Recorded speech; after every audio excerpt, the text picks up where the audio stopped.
This is Ron, and I'm back at you with another episode of Empire Coins and Collectibles. I have another YouTube channel, and I have to be very careful not to cross mix the message here. But then again, that is a problem of my own doing. But in any case, what are we going to be talking about today? Well, we're going to be talking about another double die that I've added to my collection, and I prepped it to send it off to ANACS for certification. And I don't expect it to be uncirculated. I'm hopeful it would be something a little bit better than extra fine, maybe AU, but probably not. These double dies, and I'll explain which one it is in just a moment, but these double dies, I think, were discovered late. And the mintage that produced them, or the mint, I should say, the mint that produced them kind of denied that they existed in a formal letter. They had indicated that it was machine doubling. Clearly, it's not machine doubling. And as a matter of fact, the whole experience base of NGC, PCGS, and ANACS are saying it is a double die. And if you recall in my previous episode number 1, the criteria that I have for adding a double die is simply this. The features that are doubled must be clearly seen, separated. And they don't have to be totally separated, but separated so that you're not squinting, playing peekaboo with the error, trying to see it or the variety. So no, this is clearly seen, and it is in a large part of the coin around the periphery. So which coin are we talking about? Well, we're talking about the 2010 technology coin from Great Britain. It's a 2-pound coin, and this coin was discovered, well, at least here in America, by an individual that is a member of an error club. He wrote a letter to the mint. They said for them to verify it, they would have to have an example of it. He sent them an example along with the letter of the coin, and they sent him a letter back along with his coin saying it was machine doubled. Now, I don't know. I've got a lot of great respect for the British Mint. They produce some extraordinary coins, and they have done so for a very, very long time. But I'm not sure what's going on when they deny that at the point that this was submitted, that it was a double die. In any case, once I saw that video on YouTube, I said, I've got to have one, right? You've seen that if you're a coin collector. You see it on YouTube or you see it out at a coin show, and you just recognize. It's kind of like, seeing your wife for the very first time before you're married. You recognize that is the person you want to be with the rest of your life. Well, I'm not so sure about being with this coin the rest of my life. She's probably going to comment above, Miss Empire, be kind to me now when you do so. But I knew I had to have this for my United Nations double die collection. So I'm going to show you what it looks like. I prepped it, put it in a little flip to be included in the package to ship out to ANACS. But I'll show you what I do here by way of preparing it. Part of it is to help me manage the coins that I'm submitting and to keep track. And by the way, I check the coins that go in the box that are shipped out to the grading service. My wife comes in behind me because, I'm a bit forgetful perhaps at some points, and she checks as well. So here's what it looks like right now. Right? I got to get it just right. Okay, so that's the flip, tells you what it is. And here's the coin itself. I'll put it on the microscope so you can see it, take it out a little bit out of the flip. But notice I have the number 1A on it and a little pull tab inside. And over here, I have the number 1A right there. And the reason for that is I have a number of these I am sending in to ANACS for grading. And again, I've already explained in episode 1 why I use ANACS. ANACS is a company that provides great service. They have a quality product, and they're very, very easy to work with. even when you make a mistake. I just love the company, been dealing with them for a very, very long time. And as I said in the first episode, I have also sent coins in, but not in any large number like I have with ANACS. I've sent in coins to PCGS and NGC to be certified. So, okay, I'm going to open this up and I'm going to show you something. Do you see this little pull tab here? Let me flip it up. I'm going to pull it up and notice the coin is within a little plastic carrier inside the flip. Now, the reason why I do that, there's two reasons really. One is, I'm never certain about these coin flips, whether or not they would be corrosive to the coins. And I don't know how long the coin's going to be in storage before the grading service gets to it. So I put it in this little carrier, at least it's some protection. And this is inert plastic that I've got it in, right? And I can just reach in there and pull it out, right? Okay. Now, the other reason why I put it in a pull tab carrier, I'm just getting it ready for you guys to see it, is it's a courtesy to the grading service. All they have to do to pull it out of the flip is to grab that little pull tab and pull it up. And to be truthful, I learned that from some of the sports cards that I've submitted to those grading services. You definitely don't want some damage to be done to the sports card as they try to get it out of the sleeve. And I know that it's happened a few times. So all my coins, I typically send in about 20 to 27 coins per order to ANACS. And all of them are within that little carrier put in the coin flip for protection and also as a convenience to the grading service there at ANACS. So maybe that's helpful to you, maybe not. I will tell you, this coin looks a lot better just in my hand looking at the coin in the double die. The coin and the lighting here under the microscope is perhaps a bit too revealing, maybe. I don't know. Is that a good way of saying it? I do love the presentation of the bimetallic coin, right? So before I show you the coin, I'm going to share my screen and I'm going to go and talk about some of the details of the coin. So let's see if we can go. I've got some websites already pulled up. Whoops, let me go put it on the right, there we go. All right, so I'm going to share my screen with you. So bear with me. Can you guys see that? Okay, this is on ucoin.net, and I've got it pulled up to actually show the details on this coin. Now, notice they have a Kraus number. It is the 2010, but they show that it's been, the same technology coin has been minted from 1998 through 2015. So obviously, it's Queen Elizabeth on one side and then the technology artwork on the other side. It is meant for circulation. This is not a proof, obviously, but there are perhaps, let me see, about 6.9 million of the coins were minted for circulation. It has a copper nickel center with a nickel brass ring around it, and you'll see that in just a moment. It weighs 12 grams, and you'll see that down here on the specs of the coin. And of course, the diameter is 28.4 millimeters and 2.5 millimeters thick. The interesting thing about this is that this particular details on CoinNet is not talking or showing anything about the DDO. So I'm going to try to change my screen again, and we're going to go to perhaps, whoops, hopefully you're still seeing me. We're going to go to, let me see. I think this screen right here should be looking at a website, and it's either PCGS or NGC. The actual page is obliterated from me. It is NGC. And what it's showing is the 2010 Technology Achievement 2-pound coin, doubled die obverse.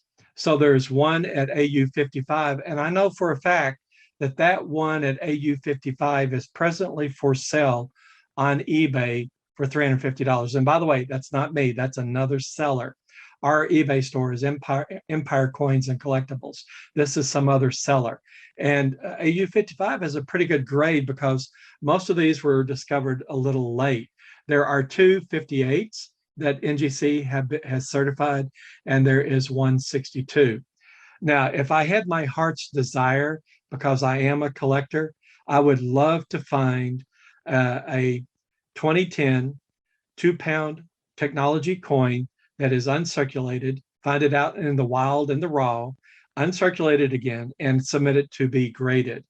That would be my desire. But there's only one that has been certified, that is AU55. There are others that have been certified on other grading sites like ANACS and PCGS, where there's multiples of them, but they're lower grades.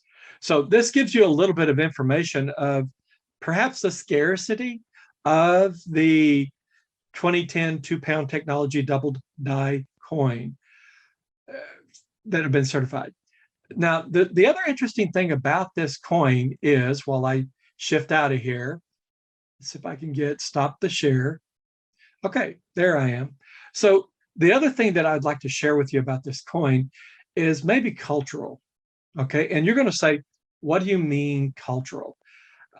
One of the top end goals of United States or American coin collectors is to lay their hands on a 1955 double die. And we're talking about the real double die, not the poor man's double die, because there's a clear separation between the 1955. It's just doubled over, one date overlaid on the other with separation. Beautiful coin, beautiful coin.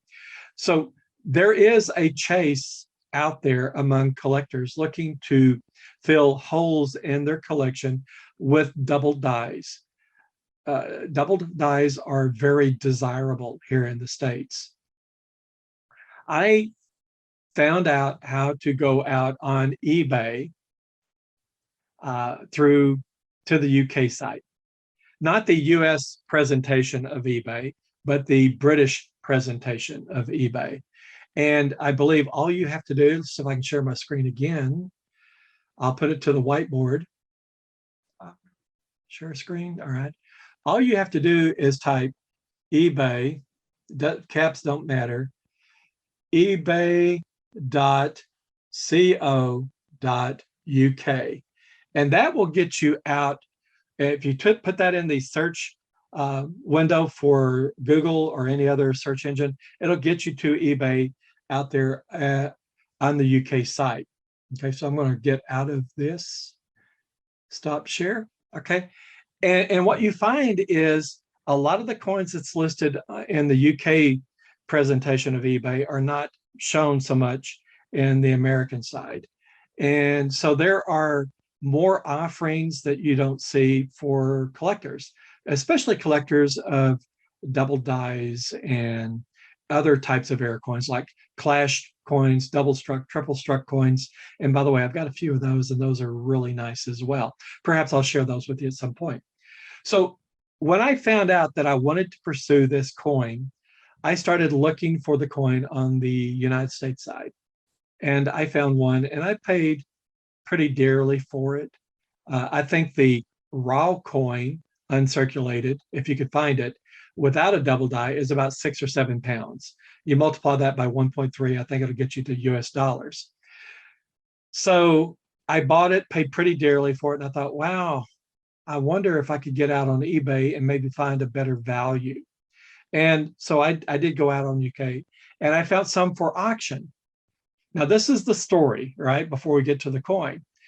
So I started bidding on one of the double die out on the UK presence of eBay, and I won it. Yay, I won it, right? And I got it for a great value, at least I thought. It was for 18 pounds. And then there were like 3 or 4 pounds for shipping on top of that. So I went immediately, once the auction was over with and I was notified that I'd won, I went immediately and paid for it.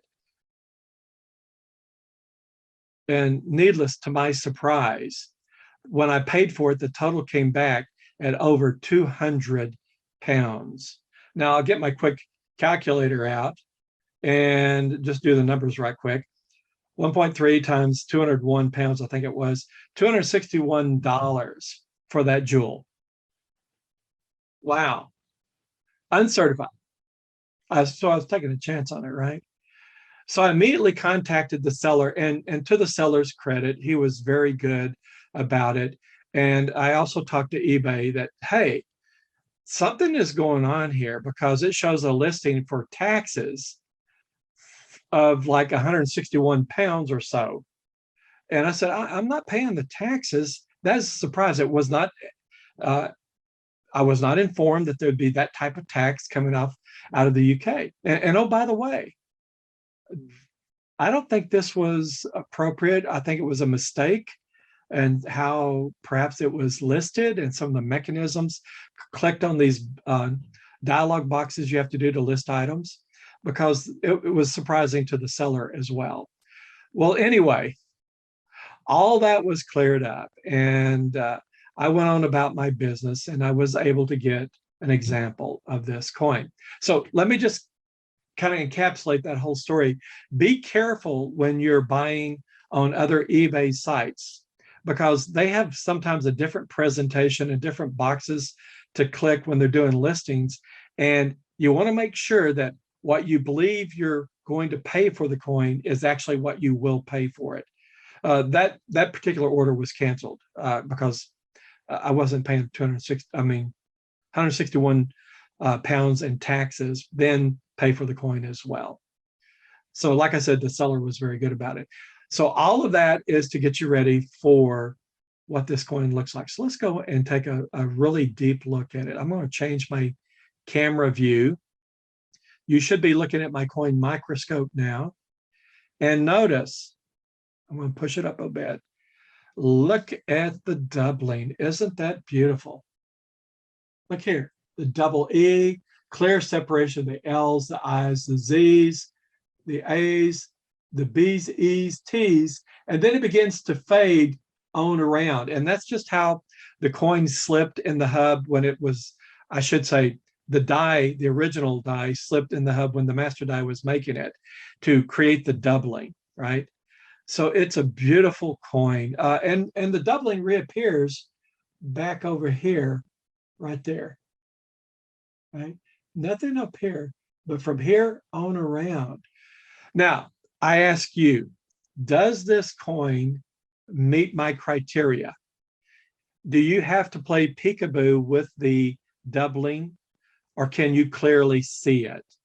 And I would suggest to you that with normal 20/20 eyesight, you're going to see that doubling pretty clear. I am proud to add this to my collection. Now, I'm going to do something else. I'm going to zoom in because there's something else that's kind of interesting. As I zoom in, it's going to go out of focus and I'll have to focus it again, but just bear with me. I'm going to bring it into focus. We'll see if we can see it. Can you see the artists or the sculptors or the engravers name down here? Look here. Even that is doubled. And if you put it under an eye loupe of 5 to 10 power, it is clear as day. I wonder if I could get in a little closer for you. Maybe my zoom feature is working now. No, it's not working on my microscope. I'll have to check in and see what's going on that. But I'll lower the microscope and see if I still have focal range to bring it into clear focus. Oh yeah, look at that. There it is. Isn't that beautiful? Not only is the brass ring, the nickel brass ring, having doubling, but the center of the artist has doubling. That's pretty phenomenal. Now you could say I'm easily impressed, but this is what collecting's all about. And I'm thankful for this upcoming statement. Not everybody's interested in the same thing, right? And if everybody was interested in the same thing, they would be acting the same way, and this would be a pretty dull world that we live in. But I am pretty much enamored with this coin. Again, I really don't understand why in the British culture they don't value the double dies as much as the US. It is a difference in taste, I believe. What I've seen on the YouTube videos is they love the doubling and the rotate, not the doubling, they love the rotational errors. They love the errors in terms of orientation. There's other types of errors that they've called out, but I never hear anything about this coin too much. There is one video in all my searching that I've found out on YouTube about this, and it was not in any great detail. It did show the coin, which spurred my interest to acquire it. All right, that is episode number 2 for Empire Coins and Collectibles. Perhaps I have a number of these out at ANACS. Perhaps this is the coin that I will do as a giveaway at some later month. So please leave a comment down below. What I will do is at random select the winner, and whether it's this coin or some other clearly doubled die coin like this, I will be reaching out to the winner and talking to them. I'll give you more details on the specifics of it, but I firmly believe that everybody that leaves a comment from now until some cutoff point in the future, which is undetermined, will be eligible to win an example of this that has been certified by ANACS. Again, that is my passion. Maybe I can make it your passion too. This is part of my double die journey. I hope you've enjoyed it. You take care, and please remember to like, share, and subscribe, and leave comments below. All the best until next time.